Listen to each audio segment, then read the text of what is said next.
Mabuhay. My name is Jenny Lind Elmaco, and I come from the Philippines. There's a saying that when you educate a man, you educate an individual. But when you educate a woman, you educate a generation. I've always been passionate about women's rights and sustainable development.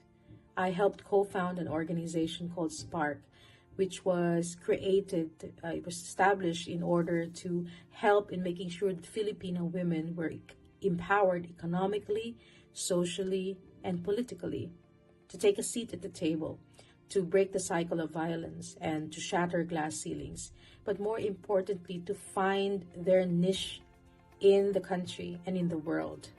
I think it's very important that women are at the front lines of humanitarian efforts, such as now because of COVID-19, and also in peace and security efforts. I work with the Philippine Center of Islam and Democracy, and we work with grassroots organizations and other entities to make sure that women find their voice in creating cultures of pieces in the Philippines and in other parts of the world as well.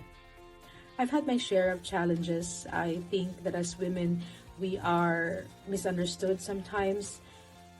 People feel that we are ill-equipped to handle management positions just because we are women. I've been told at times to be silent, or to lower my voice, or to lower my eyes just because I was a woman.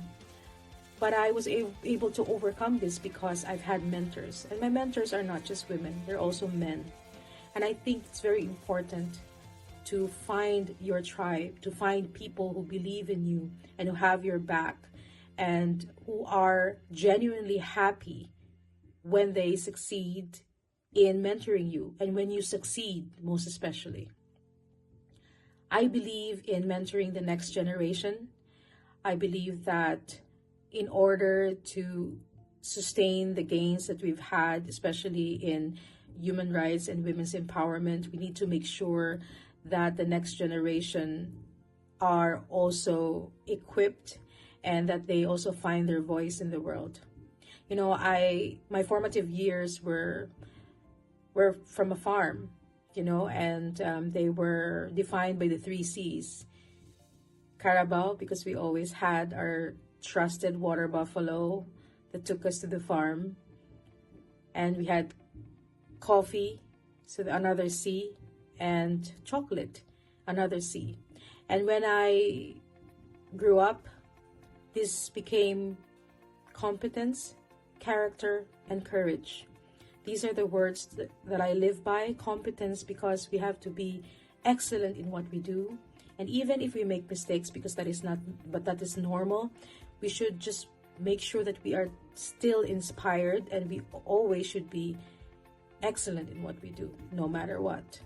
Just do your best. Character, because I think it's important that when you do the work that you do, or do the work that you want to do, make sure that you are not stepping on other people, that you always uphold the dignity of each and every person.